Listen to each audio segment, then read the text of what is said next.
Hello, rollers, and welcome back to another episode of Classing Up the Joint. I am your host, Colin. I use they and he pronouns, and I am here to once again ask a fantastic guest. I need to think of pejorative words that start with S. Fraudulent? No. Frisky question? Nope. I'll think of it another time. I'm here to ask some questions of my fabulous guest, who I'm so excited to talk to. Fabulous guest, please introduce yourself. Hello, I am Jaclyn. I use they and she pronouns. And just to toot your horn for you, Jaclyn is also an amazing writer for Daylight Publications and Showstone Publishing, writer of an amazing book called Rolling with the Youth about bringing tabletop games to kiddos and how to do that better, a GM at public libraries and Young Dragon Slayers and Start Playing, and founder of youth game programs at a bunch of organizations. And I'm going to toot the horn if you won't. Well, thank you. I will consider my horn tooted. Wow. So many good out of context moments, right? My horn is well and thoroughly tooted. Jaclyn, we can clip that so one for social media purposes. Always. Context necessary. That's what the kids want, right? Jaclyn, thank you so much for joining us. I'm so excited to have you on the show. I'm excited to be here. Yeah. And so where I've been starting with a lot of people and where I think I would like to start is the general question, what grabbed you about role-playing games and when? And was it kind of a specific game? Like, where was this moment of, this is what I like and I can provide value and I can teach the kids, and the start of the journey, so to speak? The start of the journey, as many people's was with 5th edition. And it was totally separate from kid stuff for me. It was a bunch of physics nerds who all wanted to play Dungeons and Dragons. I had heard of it. It seemed cool and highly intimidating. I had tried to be a dungeon master for my brothers back when 4th edition was out, and I tried to read the rule book and was utterly intimidated and just thought, okay, I guess I'll never do this. But I hear that's a lot of people's reaction to 4th edition, honestly. I was also 15 and didn't really know how a tabletop role-playing game works. So the idea of sitting behind a GM screen and running an encounter would probably have been too much anyway.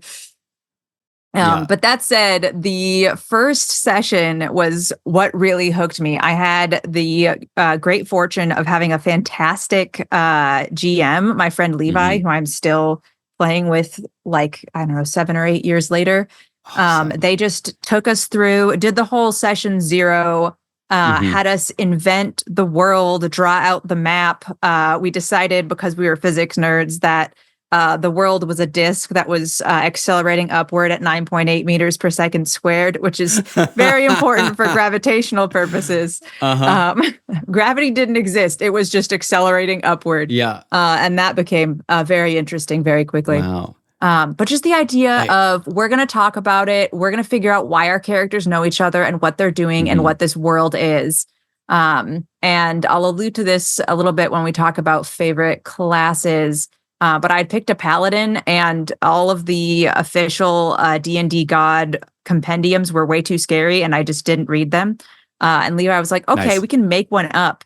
And just the idea that was allowed was so cool and led me down the path of playing D&D and games like it for many years to come. I love that. So that makes me want to ask how physics nerds feel about in-game physics when, to me, so many of both the rules as written, both of magic and spells as they are written, and just some of the things that people try to do within D&D and other games are physics breaking on the face of it. Very much so. And I think for most of them, it was we had the knowledge to have a little bit of fun with it and maybe say, could we do this very not intended thing with this spell, or how would these things interact? But it usually ended up being playful and jokey, and we kind of all had Tim Rogers calls it the good time hat, when you're okay, we can enjoy ourselves while not being too pedantic about this. But but also having a chuckle, making jokes about Newtonian physics and all of that. I feel like there's this whole, to my mind now, the campaign goal is, where is this disc accelerating to? Like, what has started this acceleration, and is it going to end? Is the entire world a coin that's been flipped in the air and is going to hit the ceiling in a minute, you know? Yes, that first campaign was the third age of the world, and then we played the second, and now we're in the fourth, where it's accelerating towards another disc with demons on it, and we got to blow it up. So, yes, well, that dumb decision that was kind of a joke that we made in 2017 is now highly relevant to the lore of our current campaign. And 8 years of multiple campaigns later is still very much in play. Mm-hmm. I mean, I love that. It's one of the many things that I love about the games is how you can take those jokes and stretch them 8 years. Wow. To be a fly on the wall when those discs collide would be so much fun, so interesting. Well, since you mentioned favorite class, I think why not let's get right into that one, because I know that as we've checked in, we both have a little bit or a lot of feelings about this. Jaclyn, what is your favorite class? My absolute favorite class in all of Dungeons and Dragons is the Paladin by far. There's just no competition for me. That first time, Levi just gave me the player's handbook and was like, read this to find out what kind of character you want to play, which was a wild decision in retrospect. Yeah. But I just read through all the classes. And when I got to Paladin, I was like fresh off like my Captain America kick, which hasn't ever truly ended. And I was like, this is solid. Just Captain America. Like, we're fighting for justice. Like, we're trying to smite evil. Like, we're like devoting ourselves to a cause. I'm going to play a paladin. And it turns out that the mechanics also back up the concepts really well. Yeah. But I mean, it was kind of destiny for a paladin to be my favorite, because like Captain America is my favorite Avenger. Jonathan is my favorite Joestar. I always like the goody two shoes who like tries their best. Like every shonen, I'm just like, this guy wants to do good so bad, and I'm rooting for him, and I'm a sucker for that. So Paladin was bound to get me in the end. Absolutely. Well, I mean, it's I appreciate, you know, and we can focus on 2014 rules for a moment, like how much it is so versatile. You can really create a paladin to do to flavor in a very interesting way about how they interact with the world and their actual role within the party and within the game. Yeah, like you can totally play a paladin that just like does not focus on charisma and doesn't use spells and only like divine smites and hits things. You can play a paladin that is very much like the diplomat and talking their way out of things and like charming people. And you can play a paladin that is like almost cleric-like and trying to like protect their party and be there and like exuding the aura of courage that keeps everyone safe. And then of course you can get spicy with it with like Oath of Vengeance and Oathbreaker and stuff like that. Like it's not all goody two shoes, though. Those are my favorite to play. Combine it with a barbarian and like really tank, you know? Yeah. It's a great multi-class. It's really fun. And again, like, with the 2014 rules, you can just make it hit so much harder. When you can smite on any attack, and then why not go ahead and multi-class into something? And then, you know, if you're barbarian, you're raging, you got spell slots for smites, and it's not casting a spell. Yeah. And to me, that fits the flavor really well of like, it's not you know, you're not like drawing a sigil and moving your hands, like the divine power of like either your deity or your commitment or what have you just like comes upon you. And that rules. It's very anime. It's super fun. That was kind of one of the early moments in that campaign where I was like, this is really fun and cool, where we were fighting a hag and I rolled nat 20 and just like rolled this giant pile of D8s. And then the DM was like, how do you kill the hag? And so I described this epic thing. And that was another moment of it clicking for me. Cause like it feels good. It's cool. It's super cool. It's the chance to live out your greatest medieval or other time era fantasy of doing good, doing right, defeating monsters. I've been thinking recently there are so many shall we say, invisible or intangible monsters in our world, like capitalism. Very difficult to smite capitalism. But when you just got, there's a giant spider dragging your friend away or whatever, you're like, a problem I can handle. I can hit this. Exactly. Yeah. Amazing. Well, I do think, excuse me, we would be remiss if we did not talk about the thing that is infuriating both of us and how badly the 2024 rules are serving the paladin. Absolutely. I have it pulled up because my job necessitates that I bought the new player's handbook, which... Oh, I'm so sorry. A kid walked into the library like a week before the book was released to like the full public, before the it had been up on D&D Beyond for the like super pre-order or whatever, and was like, I want to play the new one and I'm going to play a dwarf and I'm going to do this and that. And they were so excited. I'm like, well, I guess I'm buying this now. So I now have all of the class details to absolutely be so angry about. Yeah. So first of all, what are the biggest differences? Like, so the biggest. Go ahead. Yeah, I was going to say we have been talking about this a little bit, but like for people that have rightly and correctly ignored 2024 rule changes, like what are a couple of the really big ones in there? Because I know smites are a big one. Smites and I think there's big. A couple other. The ability is called Paladin Smite, but it grants you the spell Divine Smite, which is not only a spell, which means, for example, like you mentioned earlier, you cannot cast it while raging, but it also means you have to spend your entire bonus action Divine Smiting. And my awesome hag moment is now impossible because a natural 20 only doubles the weapon dice and not the spell damage. So that's a load of horse shit. Okay. It's very bad. Yep. I forget what, the lay on hands is now a bonus action, which is nice, which is like you touch someone, heal their hit points. In the 2014 rules, you could spend 5 of those hit points to like just heal a condition. Now it starts out where you can only heal the poison condition and you have to earn like a very defined list of future conditions down the line. I think it's at like level 14 or something. It's they got rid of that in a big way. And they also so one of the things that was true in my first paladin build was she did have the find steed spell, and it was like just an extra dimensional creature called Frank.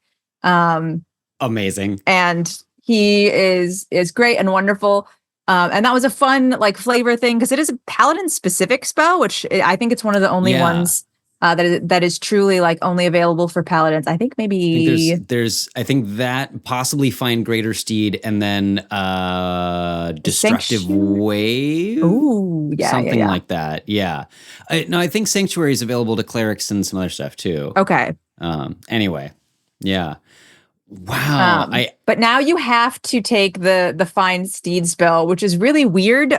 Just as sort of like a mandatory flavor almost. Like you must be riding into battle as a paladin. Why this is the hill that they chose to die on is beyond me, even though I do have a great place in my heart for Frank. Yeah.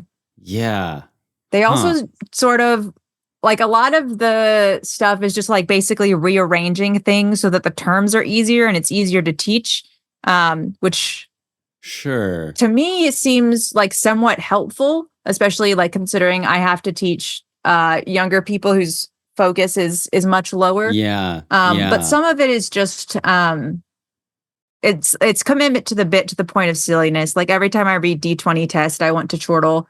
And like aura of protection is now officially an emanation, which has like specific explanation.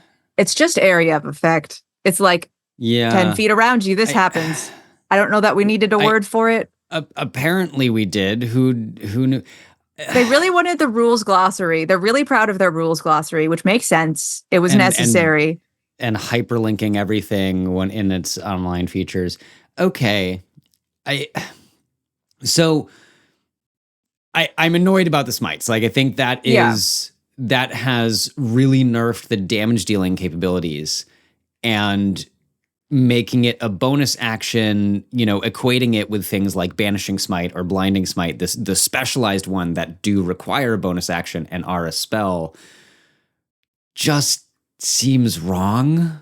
Yeah, like it's such a defining feature that it gets like downgraded almost. Yeah. Well, and the thing is like, I guess what they've tried to do, I'm kind of looking at this list right now at what that must be like at 11th level. Actually, no, never mind. It's the same thing as the 2020 or 2014 rules. The Radiant Strikes, you now just get just another D8. They just called it a different thing. It's the same as improved Divine Smite or whatever it was. And that, man, I don't know that goes far enough for me to make up for smites not being a thing. Yeah. Wow. Excuse me. To me, it absolutely does not. I will grant them, though, that the new art is just like a half-orc Chappelle Roan with a giant sword, and I do love that.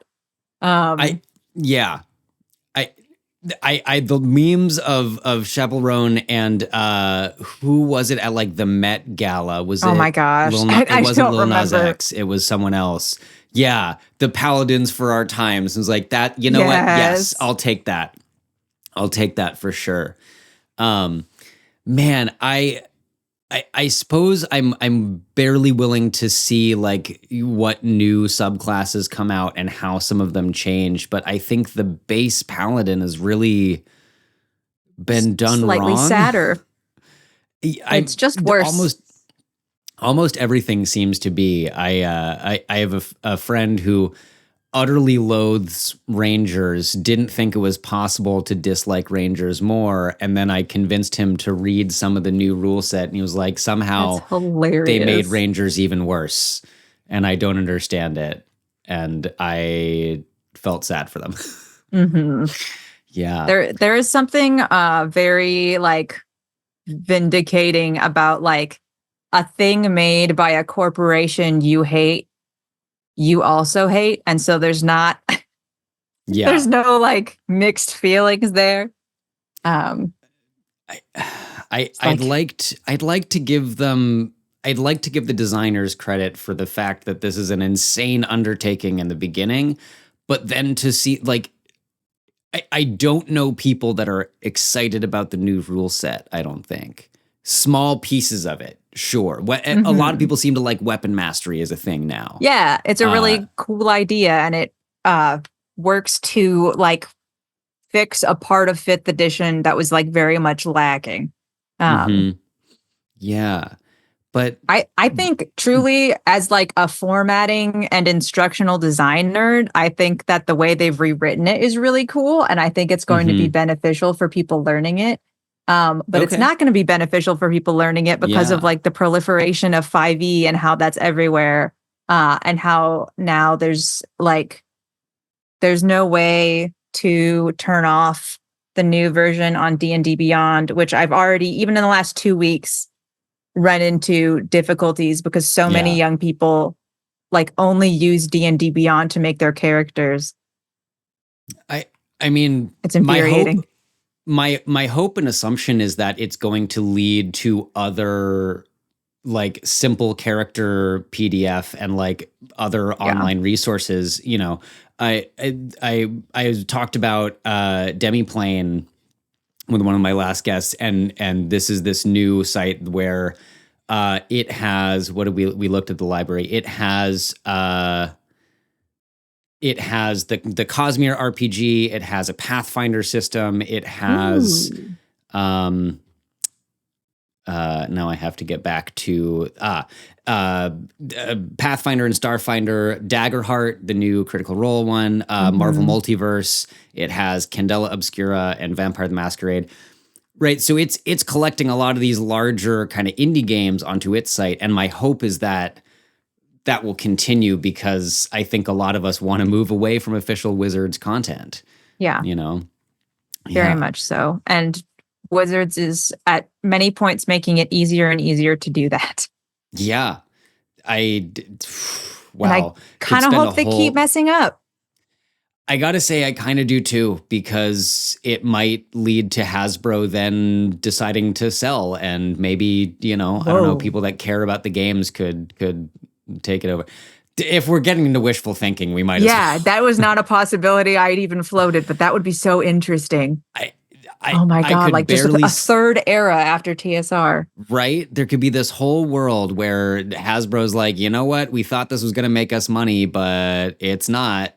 So let's sell it. And then, I don't know, like creator owned. Let's dream big. A whole like collective, I think owned as a co-op. It would be if like the real solid like TTRPG folks in the community now who would want to do that kind of thing are somehow able to get a hold of it. That's truly like the dream scenario. Right. Let's manifest. It'll happen. You heard it here first, folks. Yeah. So moving on for a moment from, I'm sure we'll be back to 2024 rules. Always. But what is your favorite subclass? Is it in fact a paladin, or is it from a different class? It is not. For paladin, I do really enjoy the Oath of Devotion. I think it's sort of the like canonical paladin subclass, and the way that like Way of the Open Hand is the canonical monk subclass, and like Circle of the Moon is the canonical druid subclass. Like it's the quintessential one that you think of. But I think my favorite subclass is the Monk Way of Mercy, which is one of the Tasha's Cauldron subclasses. Tell me more. Tell me lots more. Gist is that they are they have the ability to heal using ki. And so it is a combination of doing like healing to yourself and your party, and like manipulating the life force of those that you're fighting. And so to me, it's a very, I said this with the paladin, which I guess is kind of revealing my particular flavor of nerddom, but it is a very anime thing of like, which the monk already is anyway. Like it's just like Kenshiro, like hitting all the right points so that they explode and all of that. There's the, Josuke, one of the JoJo's, basically like has this ability of he like punches things into fixing themselves, which is what this does. And the flavor of it is really cool.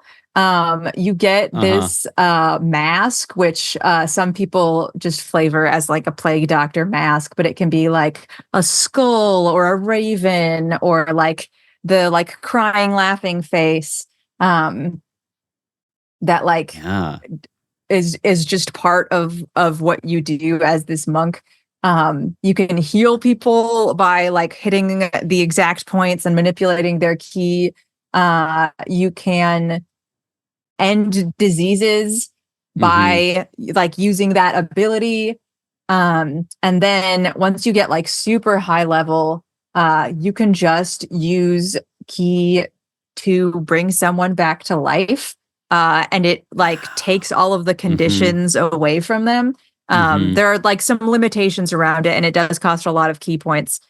Sure. But But the hey, your party flavor, runs out of revivify diamonds and you got a high level mercy monk, you're fine, you know. you just Yeah. like bring the key energy back into their lifeless body and return them to the mortal coil. Like that's so cool. Yeah. Yeah, I love that. And it's this very anime thing, and it's really, you know, obviously there are many archetypes and tropes that all these classes lean into, but I appreciate this one of this sort of the wandering healer monk who is still able to defend themselves, you know? Yeah, monks are a Yeah. really cool, like almost outlier of a class in D&D that I'm really glad have stuck around. Yeah. Because it is like there is no magic for the monks. It's all like key based and key points, which they've focus points are what they are now, but Same thing. we'll get back to that later. Yeah. Of just someone who like has such precise control over like their body and their physicality and this like unnamed sort of like just thing that flows through everyone. They're kind of like Jedi in that way of just like they really know how to use the force or what have you, to do super cool jumps and flips and run up walls and to like sense when people are nearby. Yeah. And I love that it's still around. And it just came out of, I think it was like a random Dragon magazine article that someone wrote that just got really popular because someone watched a lot of Kung Fu movies and was like, I want this in D&D, and now it's canon. Yeah. Oh my God, I love that. I love the little stories of how the classes get added in over time and that they've stuck around so much. Yeah. And I don't know. I come back to a lot. Just the subclasses make it so customized. You really can still try to have exactly the monk that your 13-year-old anime watching self wants to see in the world. You know, yeah. I will say that I have brought up the 2024 rule set since we're doing a bit of a comparison here, and I don't know that I would say they've made it better, but I am interested in some of these things that I am seeing in front of me. Okay, tell me more. I will say, okay, one, it seems like the ability to run on water and up walls is now fucking 9th level, so fuck that. Should be very early. That's a great one. That's the coolest thing. Right? But there are some, so they've moved around some of the things and they've changed some of them so you get, it gets earlier. Also, unarmored movement now goes up to an extra 30 feet. By 18th level, your base movement speed is increased by 30 feet. That rules, actually. I'm still just like, man, a tabaxi monk with mobile and feline agility and monk levels, you know, you're going, gosh, at just least zipping. At least 150 feet around. Anyway, you're a cat with the zoomies, right? So we've changed. Key is now focus. Sure. Step of the Wind and Patient Defense are simple bonus actions, but you can spend a key point to do both of them at the same time. That's interesting. Patient Defense is a bonus action disengage, not dodge, and a key point, a focus point to disengage and dodge as a bonus action. And Step of the Wind, disengage and dash for a key point plus a jump to. Okay, I think that's roughly the same. Roughly the same, although the ability to disengage just as a bonus action is kind of cool. That is nice. And I feel like thematically that does fit with kind of what the monk is about. Yeah, totally. And early on, something called Uncanny Metabolism.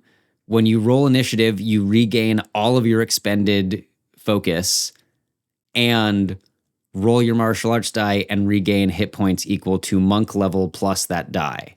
Once per long rest. Okay, good. I was like, is that every time? That seems... You already get your the last one gave you key points back on a short rest, was pretty generous, but that would be ridiculous. I don't know why they called it metabolism. It feels a little weird, but I do like the ability. Yeah. The ability is cool. Deflect missiles has turned into deflect attacks. You can deflect an attack that has bludgeoning, piercing, or slashing damage as a reaction. Doesn't have to be ranged? No. It is now. It can now. Woohoo! Yeah. And you can still redirect it with a key point. Yeah. That's kind of cool. That is very cool. All right. I'm so far mostly here for this. I'm pretty okay with the monk changes. Yeah. Slow fall is 5 times your monk level. I think that's what it was. I don't think that's changed. Right. Stunning strike. Stunning strike now lasts until the start of your next turn. And if the target saves, its speed is halved, and the next attack roll against it has advantage. Okay. That's kind of nice. You know what? I'm here for that. Stun locking is a real thing, and it makes many DMs kind of insane. It's a little silly. I think having the stunned end at the start of your turn is okay. Then you don't continuously get that advantage in there, you know? Yeah. All right.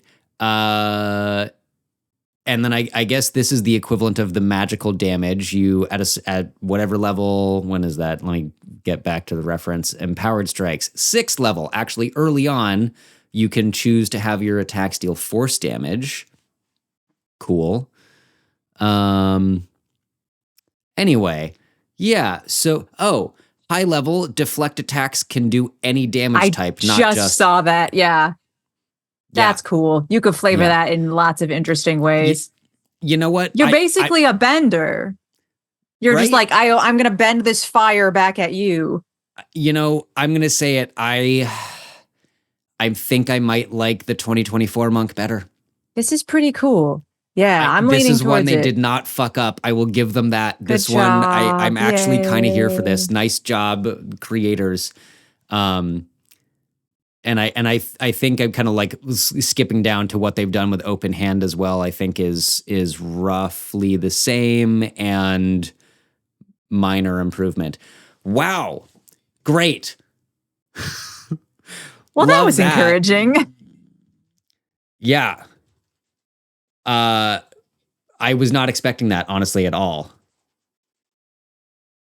Yeah, that was a much more pleasant journey than the Paladin one. So thank you for that. Right. Hey, thank you for having, excellent taste in favorite subclasses, so we can look at that. Thank you.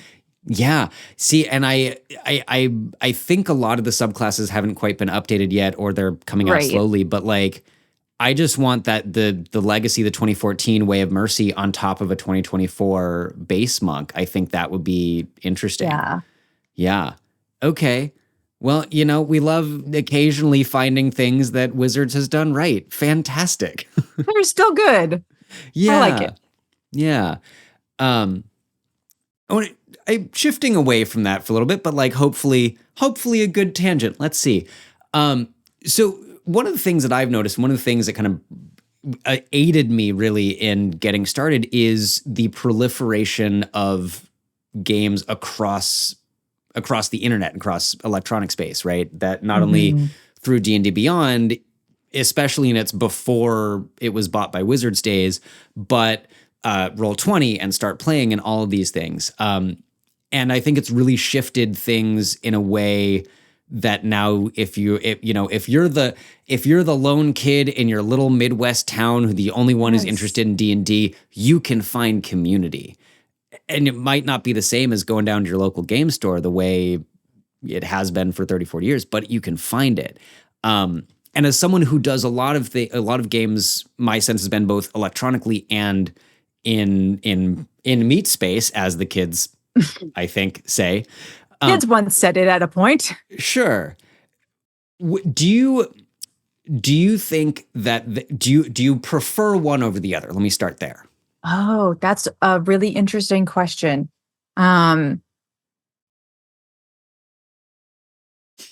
It depends on the group. I find that some groups work better with one than the other. I find for me, just like as a human being, I get much less overwhelmed if I am not in a room full of loud people. So that does lean me towards more of the online spaces for like, especially when I'm like the adult in charge. Although there is something wonderful about like sharing a physical space and having props and minis and all of that. Yeah, totally. I mean, I'd say the same. I've been doing my own small bits of game GMing for kids, and like right now I'm running one for teenagers in a slightly echoey building, and when they all get very excited and talk over each other, I can't understand any of them. Yeah. What do you do in that? Do you do like a hand raising or a talking stick? How do you handle that out of curiosity? I mean, so I taught acrobatics and movement to kids for a long time, and the skills there sometimes translate and sometimes don't. Okay. In a large gym, I can raise my voice and demand that they shut up, and I will be heard. At a table, honestly, with this group, we're 2 sessions into kind of an 8-week campaign, and I just kind of like sit there and wait for them all to stop talking and then remind them that I can't hear any of them when all 4 of them ask me a question at the same time. Yeah. I don't know that that's the best solution, but it is one that's working so far because they peter out after about 15 seconds, and then I can be like, okay, what was your question? You are 30 feet from that cliff.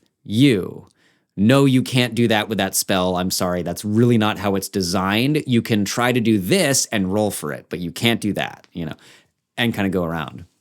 To me, that sounds great and very effective because it kind of lets them self-regulate, and it means that they all are there wanting to play. And when you stop and don't answer anything, they realize, oh, our behavior is making it so that we can't play. Let's alter what we're doing. Definitely.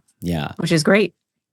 And like it's a thing that my own limited experience has been also that with, I'm going to say, my experience with kids under the age of probably 15, there is a high percentage of neurodiverse and neurospicy and language labels kids. It seems to attract a lot of these kids, so they get really into it and really excited, and some of them literally know every single rule and they can't stop themselves from talking, and they need that moment to stop and self-regulate.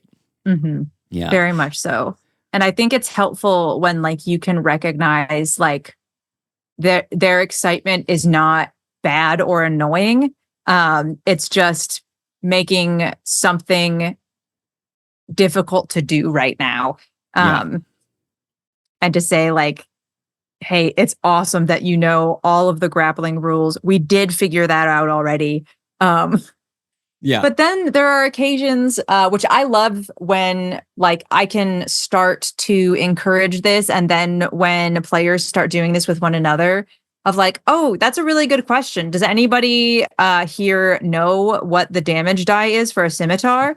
And of course somebody does, because they know all the rules and they're very excited to know it, which like makes my job slightly easier and also means that they like get to share their expertise and knowledge and like start collaborating with one another, which is kind of how tabletop games, most tabletop games are supposed to work, is like you're all on the same team and you're not all just playing like a solo game of Skyrim in the same room. Yeah, totally.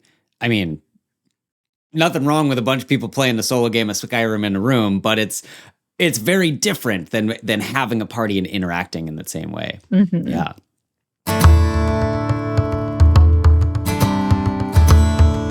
Hello, rollers. Welcome to your mid-roll. It is I, your debatably friendly host, Colin, here with the usual batch of things that we say in the middle of these episodes. Did you know you could never have to listen to me again if you supported us on Patreon? It's true. For as little as $1 a month, you will help us make the show continue on, keep talking to really amazing people doing really interesting work in the TTRPG space, and especially within the D&D communities. And for that same $1 a month or more, you can submit questions for Q&As exclusive to our Patreon supporters with all of our upcoming guests, beginning with Sebastian Yue coming up very soon, and continuing until we stop doing the show. Who knows? Maybe forever. Also on Patreon, cool, unique things, stuff that no one else gets to see. And again, those Q&As with our guests for as little as $1 a month at patreon.com/The Roll Report. Did you also know that we have social medias where you will find other exclusive, interesting clips from interviews and our campaign and artwork and more? You can find us on Instagram and TikTok at The Roll Report Cast, and you can also now find us on Blue Sky, because everyone's fleeing the artist formerly known as Twitter, and we've been holding down the Blue Sky fort for a little bit. And since people are going there, check us out on Blue Sky. We are also at The Roll Report Cast. It's like we have consistent branding sometimes. So check us out on there. See what new stuff is kicking around. And finally for now, I suppose, we here at The Roll Report have been resisting getting into the 2024 rules. I personally am ambivalent, although I am now believing that some things are modest improvements. And in fact, some of the language and just the writing around the rules is better and more clear and easier to follow, and maybe even debatably more beginner-friendly. But if you, like us, want to know more, check out the next series of Classing Up the Joints. We are going to do a deep dive into all the changes to base character classes in the 2024 rules. We're going to look at the 2014 rules, we're going to look at the 2024 rules, and we're going to make big value judgments over which we like better. We have incredible guests coming back to the show to help us do these deep dives. The Slovenly Trolls will be back. Those episodes come out in December to look at the Druid and the Bard and see which we like more. We're gonna have Meadow Lawson come back and look at Rangers and why Rangers are the best new multi-classing option for all your 2024 rules games. We are gonna have Connie Chung, we're gonna have Sebastian Yue, Patrick Perini, and Emily Graymore from Unbalanced Encounters, Kitty Stryker, Hannah, and myself are going to, oh God, look at the actual rules themselves, so you don't have to unless you want to. All that and more coming up. And finally, thank you all so much for listening. It means such a great deal to have you with us, and we hope you are enjoying every moment as much as we are. Back to the show.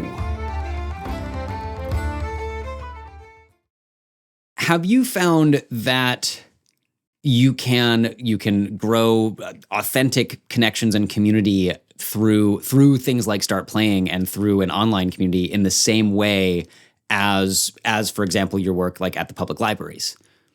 Absolutely. And especially it's really beneficial. Like for a lot of kids, it is exactly what you're saying of like, I love this thing and I'm the only kid who plays it, or I don't know anybody, or like there are some like who really want to make friends who are interested in this thing, but just have trouble like making friends full stop. Yeah. There's one player I have. The game meets at 5 p.m. like Eastern time, and they're calling in from Czechia. So it's like 11 p.m. just because they don't know anybody else locally and like no other programs have worked out. But it's just them and like 3 kids from the States playing this game together. There was a bit at the end where they were trying to explain specific sounds that are in Czech, but not in English. Like it sounds similar to je, but it's not. There's like an extra thing in there that I literally like my mouth cannot do.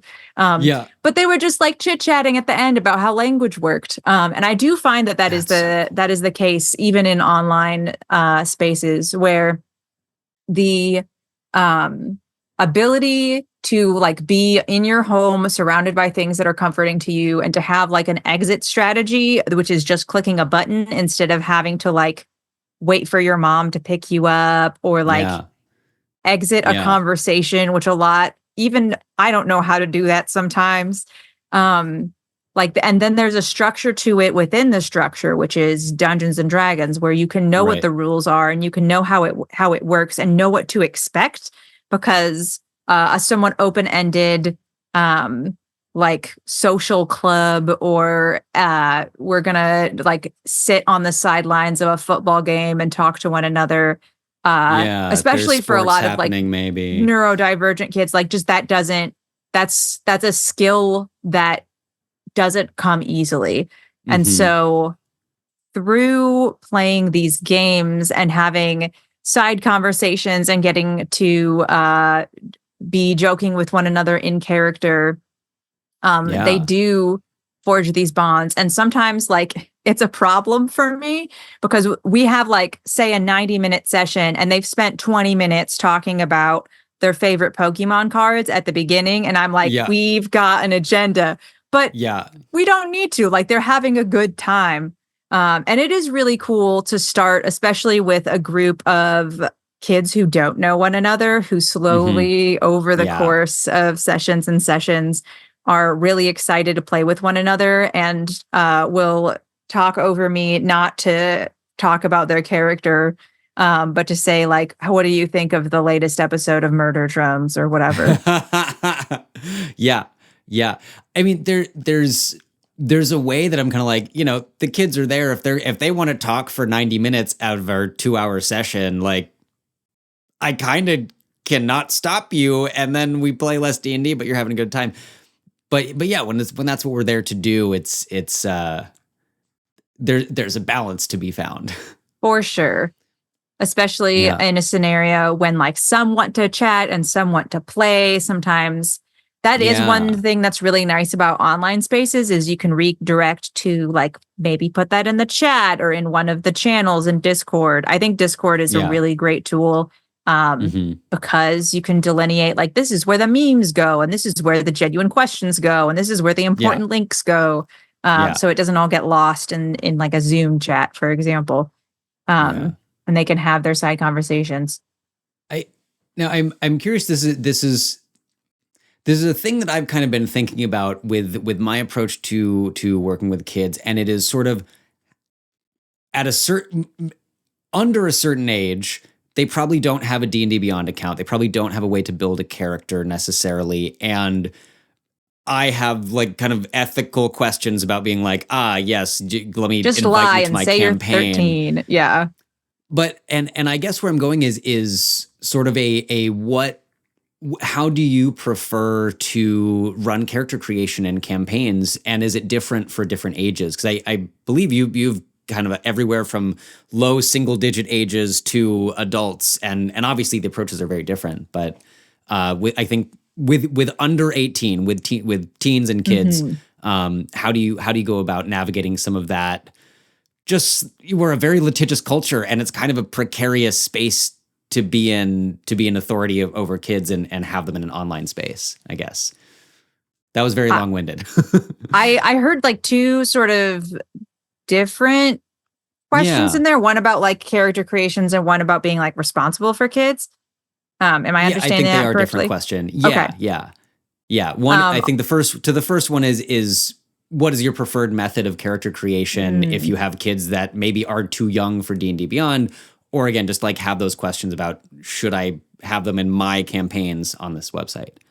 Well, my preferred method of character creation is to play a game that's not D&D, but there are often cases, whether it's like this like online space is for kids who have self-selected to play D&D, or that's the thing that the library has decided because of the name recognition or what have you. D&D Beyond is helpful for creating a character quickly, and I will definitely credit it with that, especially when there's like 5 kids in a room, 4 of them showed up with a character sheet and they're itching to play, and the 5th kid is nervous and doesn't know what to do, and they don't want the focus to be on them. Saying go on D&D Beyond, make a character is helpful. But I do find that it's a temporary solution, and then further down the line, many problems with D&D Beyond, especially the problems with its monetization come into play. Right. And it's really a tool that's built for people who already know the rules of the game. And it's helpful for people who already know the rules of the game, which a lot of new young players don't. And then they continue to not know the rules, which sometimes they don't need to, and that's fine. But sometimes it would help them more have like a more robust experience. If I have the flexibility and I know who's coming every week, or like I ran a game for my cousins last year, and then we had it be like a multi thing of like, I know that these two players and their parents are here and no one else is showing up, and we have all this time and we're going to sit down and make characters. I love paper character sheets. There's something like fun and tactile about it, which is great. There's like slowly seeing all of the different materials come together of like, now this box is filled out. Now this box is filled out. I find that like physically writing something on a physical location on a paper helps you like remember and reference it a lot better. And I think that's really helpful. And then having to do even the like little bit of math that is there, like they can bring a calculator, but that doesn't matter. But like having to manually do it sort of solidifies it for them in a big way. And then they have like a physical thing that they created that like represents this character that they come up with.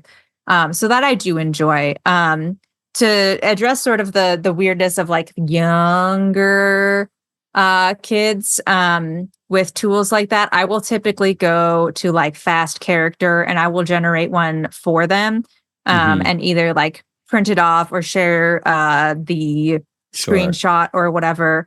Because at that age, a lot less of them are concerned with like, what is my ability at level 4? Then I want to be able to turn into a sheep and run around in circles and like, cool, whatever else. And I can sort of facilitate that, especially at like lower levels. I can be like, you have a thing called wild shape. It lets you do that. You can do that one more time before you go to bed.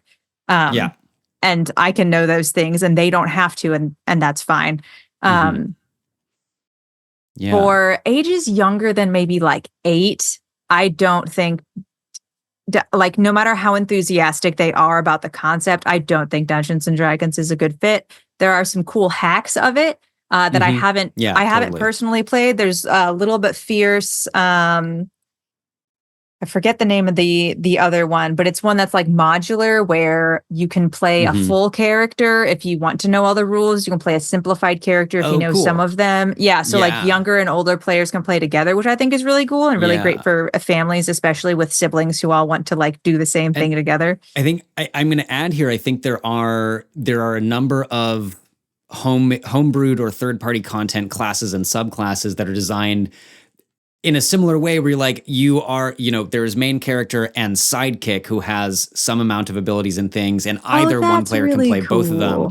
Yeah, and I'll see if I can remember or pop it in the show notes. Like someone I've talked to recently like has designed exactly this thing. It's in one of the books that's coming out. So I like that. And then like the older player is basically like their buddy and they're learning like leadership and they're learning to like facilitate that. That's really sweet. I like that a lot. I like the idea of and within D&D, just to run this down for a moment, I like the idea of like the ranger and their beast companion, right? You have your older player as the ranger, a younger one as the beast companion. And you hand wave a little bit. Yeah, they can absolutely talk to each other. Maybe the companion can't talk to the rest of the party. Or Warlock and Pact of the Chain familiar, maybe. I don't know. Just I think there are. I guess I'm soft pitching that as like, do you want to try that and see if that works? I'm so curious now. I like that a lot. I've heard people doing that, like if they have like a campaign with adults and like their kid comes into the room, like they play a familiar and stuff like that, but not like in a group of kids. I really enjoy that. I mean, I don't know how much your groups tend to be.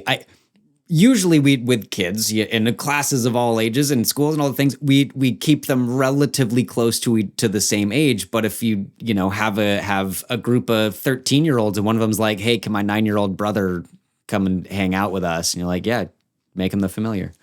Yeah. That's great. Yeah. I like that a lot.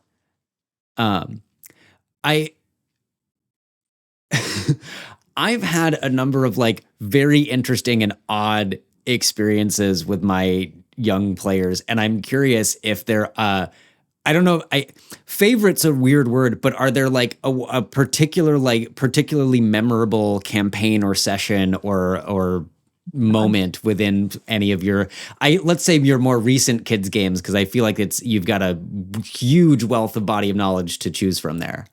I would love to swap stories of kids doing bonkers things. Sometimes it's just like kids being kids and within the context of they are in the same room together, but there are some that are like very specific to playing the game.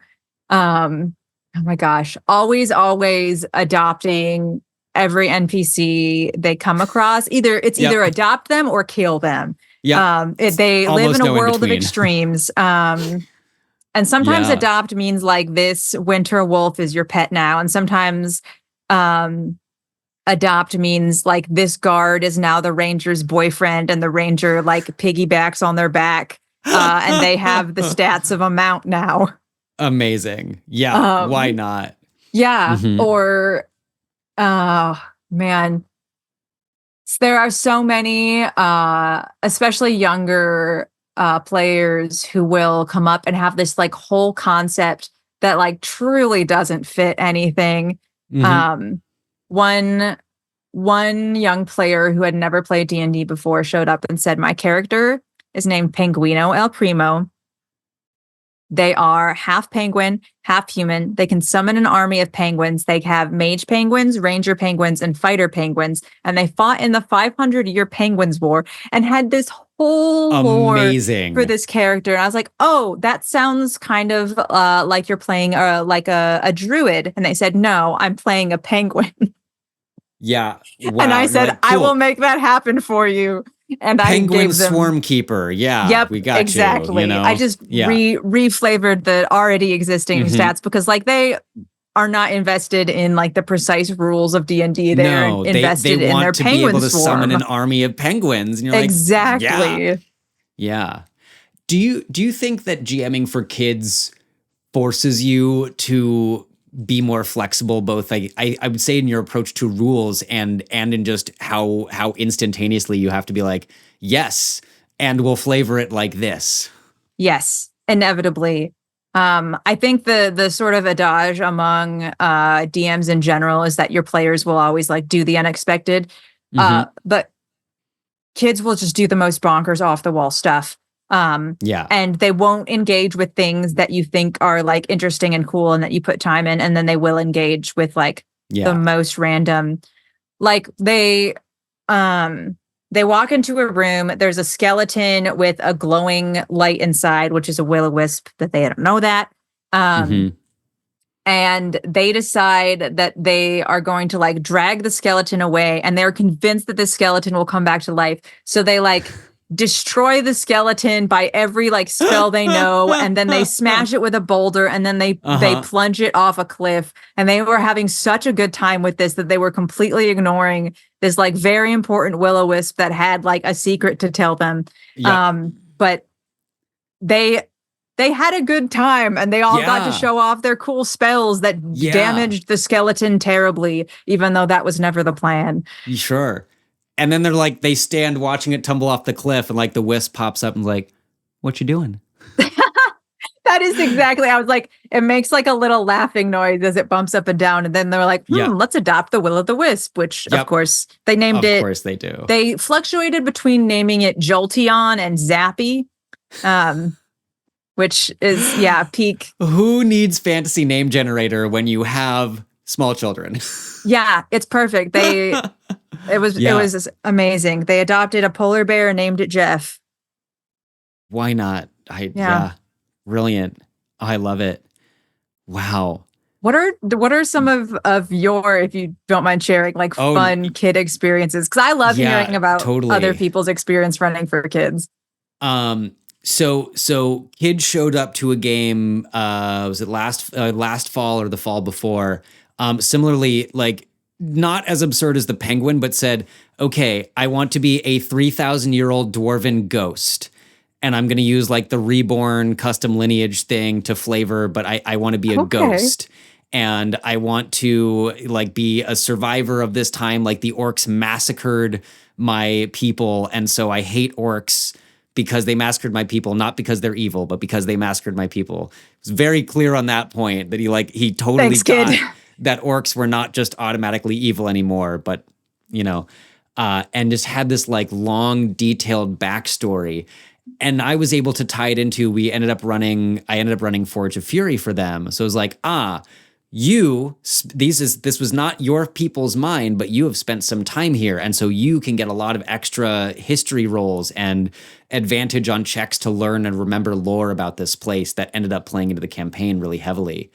Gosh, they love that. Yeah, that one was really fun. I also, this summer, so I've kind of developed this way of like, if I go in on day one, we make the characters and I ask them what they want, I can just start going. Sometimes I've run prefab stuff. Sometimes I'm like, I don't want to spend a lot of time on these games because the kids are going to do something insane.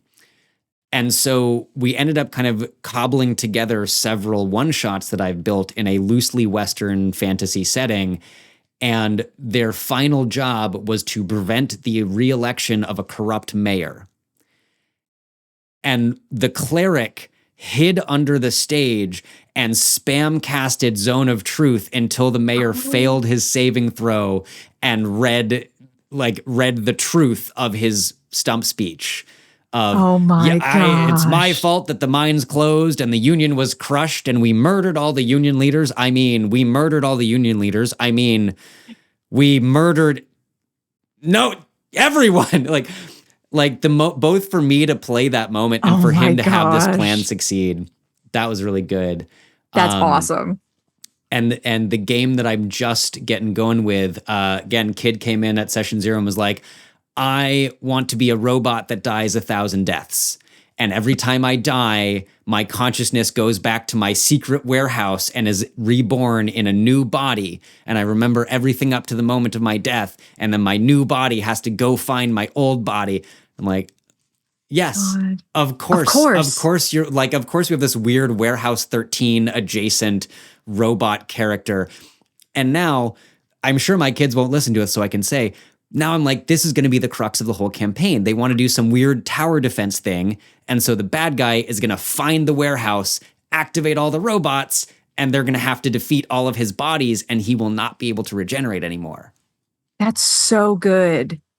Thank you. I was feeling pretty proud of like how to tie that into the ultimate endpoint of this 8-week thing. That rules. And it's so gratifying, like as a kid, to feel like not only do they think your idea is cool, but they're going to like listen to and integrate it. Like that is the dream. Yeah. And you're making it happen for them. And they're so creative. They're so much fun. Exasperating at times, as almost every children ever is, but like every child ever. Yeah. But so creative and so interesting. Yeah. And I can't wait for more ridiculous stories. Like so many of the ones that I've met and worked with so far, part of their neurospiciness is memorizing the rule book. Yes. Like I have a table right now, 5 kids, 3 of them probably know the 2014 rule set front to back. And like argue a little bit over whose interpretation of the rules is correct. And for some kids, that's really fun. Like that's what they enjoy doing. And you can kind of like facilitate that, but also like kind of sprinkle in the like difficult but important lesson of like the purpose is to use the rules to play a game that is fun. Yes. And so for these purposes, I'm going to say that this is how the rules work today, even if that's not the most perfect, like canonical interpretation. We need to move forward. And that can be tough, but is also like when they see that it works and it's okay, it's an important thing for them to learn. Absolutely. Yeah. We've talked a lot about how much kids get out of these games and the social interaction skills and questioning and having your opinion or your your answer be wrong, and it's okay. Yeah. You know? Because it's a game. Yes. Yeah. Ultimately it's a game, and we're all here to have fun. And exactly. I think the last thing I'm going to say on that is like, I have now said to every kid's game as we're doing character creation, because the one kid, at least the one, desperately concerned about party balance. Do we have a tank? Always. Do we have a support? Do we have a healer? Do we have a damage? And I'm like, hey, chill out. It is my job to make the game work with whoever you are. So you all should be whatever character you're most excited about playing. If there's no healer, I will throw healing potions at you. It'll be fine. You know? Yeah, but I think some of them care deeply. I want to ask, and I want to shift a little bit. You are also an officer for Tabletop Gaming, a nonprofit specializing in promoting diversity, equity, and inclusion in the RPG space, and I think the community around it. And so I think I want to start with, like, what does that look like for the organization, and what is your role there? So the organization's been around for a while, but has like grown a lot in the last maybe year or two. And I joined January of last year. So they do a lot of things promoting like visibility and inclusion within the tabletop gaming space. And it is both like board games and RPGs, though RPGs are my not so secret favorite among the two. And for the visibility side, a lot of that is we'll go to conventions, and we have like the little like ribbons that go on the bottom of badges. So we'll have like pronoun ribbons just available to everyone, which it's cliche, but it does make a difference.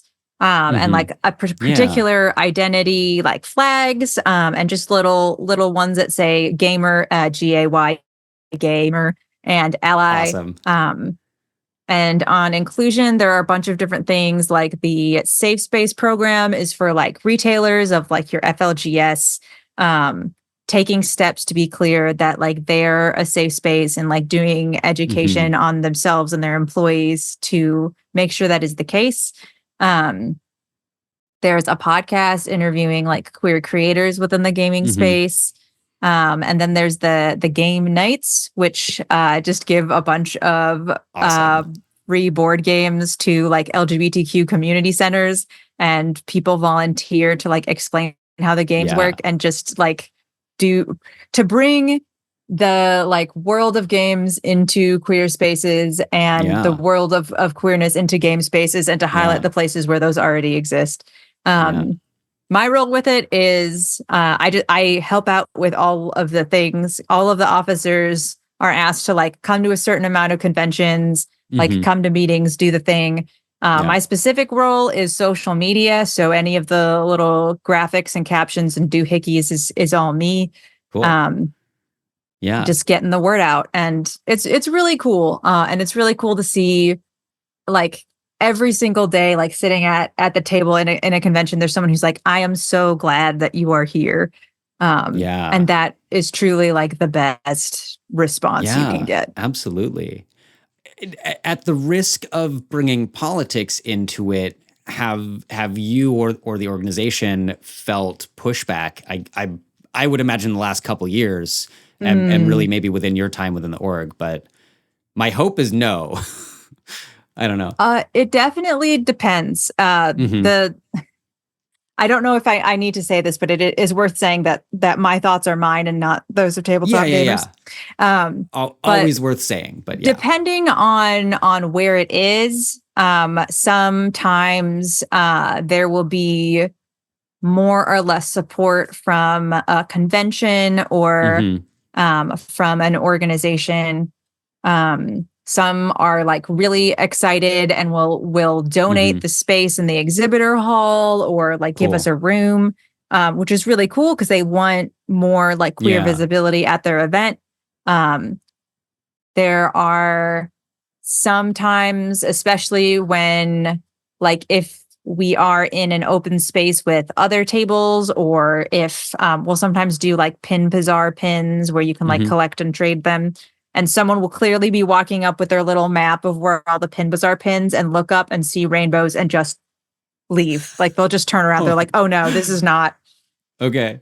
And you'll overhear some like comments of people coming past, but because there is institutional support, and because like we have been given a space there by like the people who are putting it on, I think there's an understanding of like you can only complain about this so much, which is helpful, and it's helpful to not have to fight for that.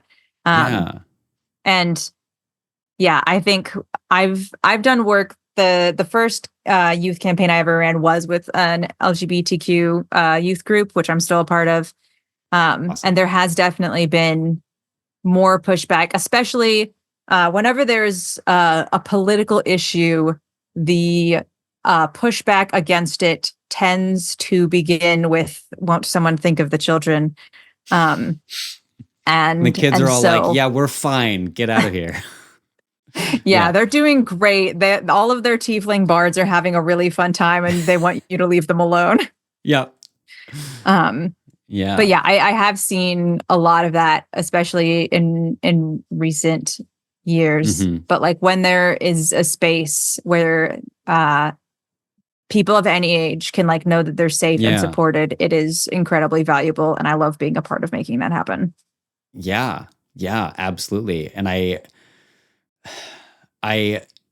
am saddened by the pushback. I intellectually I get it, and emotionally I'm like, old white guys that have been playing first edition since 1970, the game does not belong to you, and you don't get to gatekeep anymore, and you shouldn't have in the first place, I think. Yeah.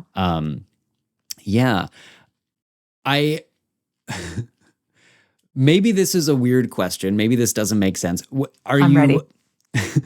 Are you seeing some of the fruits of of tabletop gaming's labors? Do you feel like you are seeing more diversity within I guess the most public facing of TTRPG space? I don't know what can be attributed to Tabletop Gamers, the organization, versus like other work by queer people and allies in the community.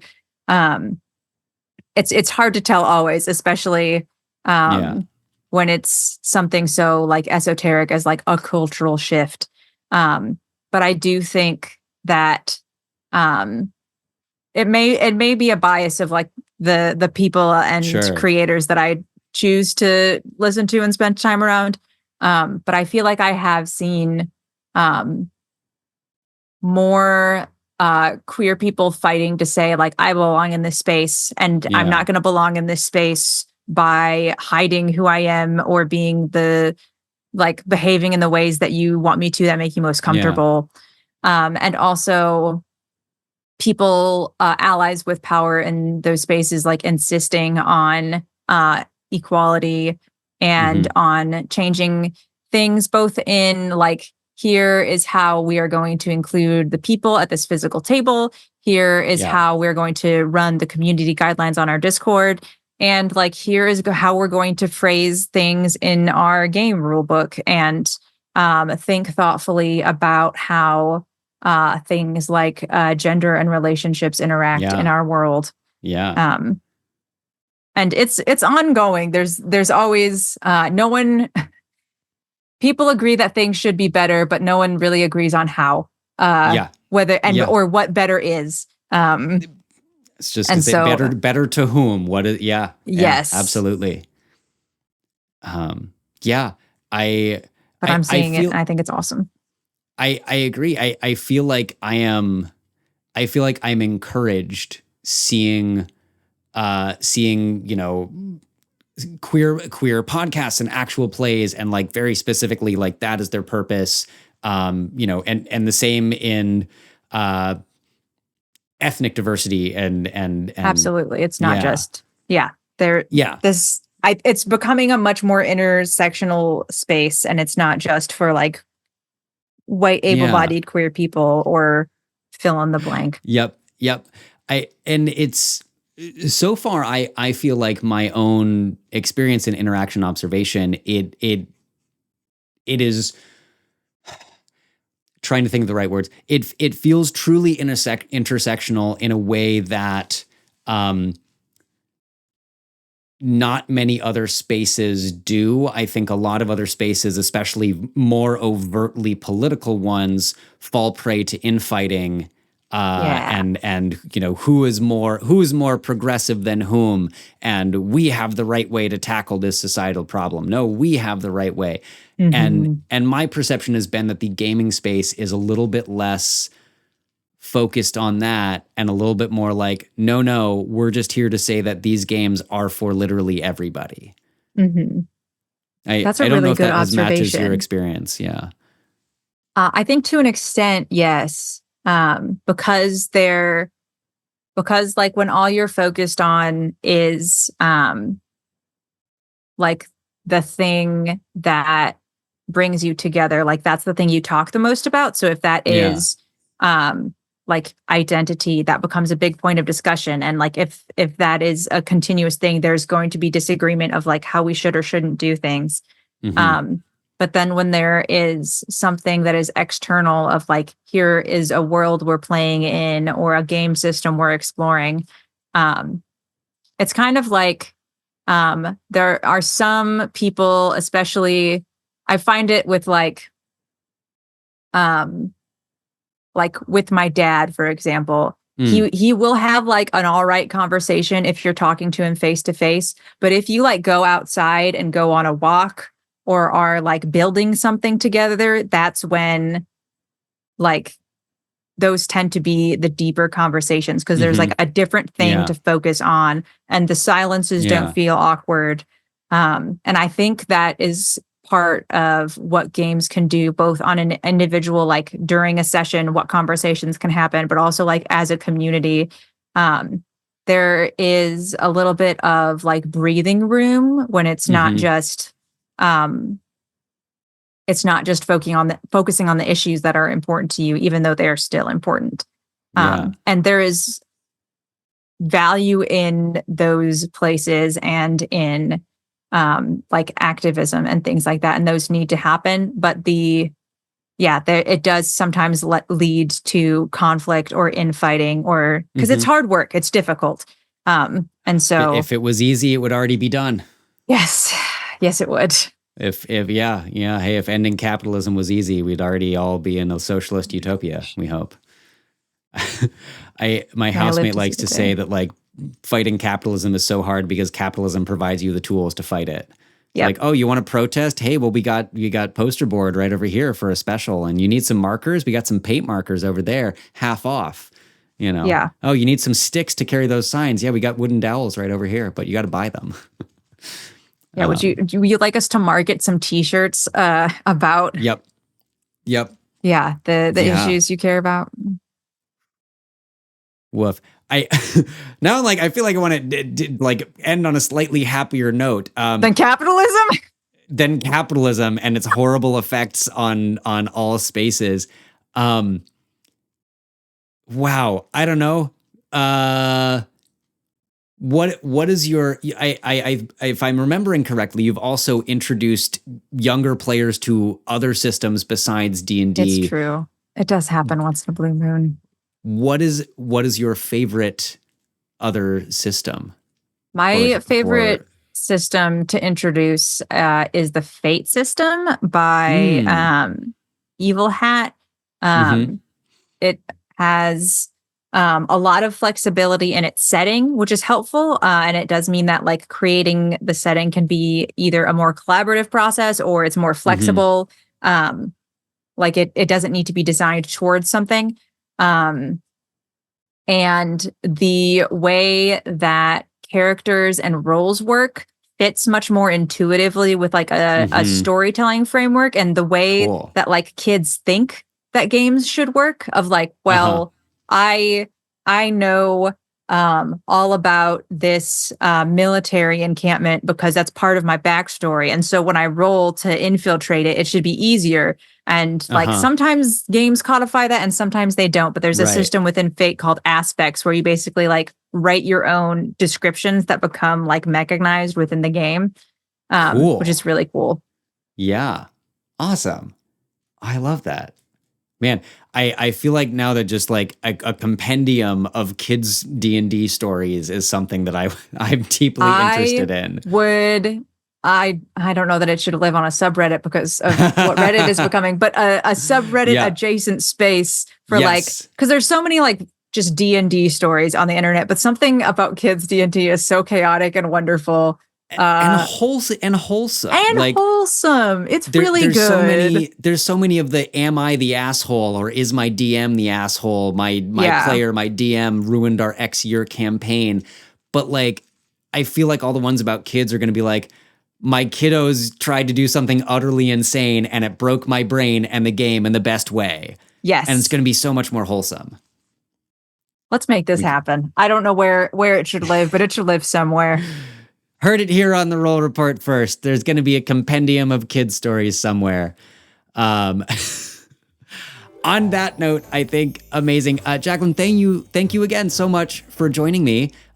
Where can people find you and your work on the internet if they would like to? And we will have the notes for Rolling with the Youth available to purchase. If you are thinking of running games for kids, highly recommend it.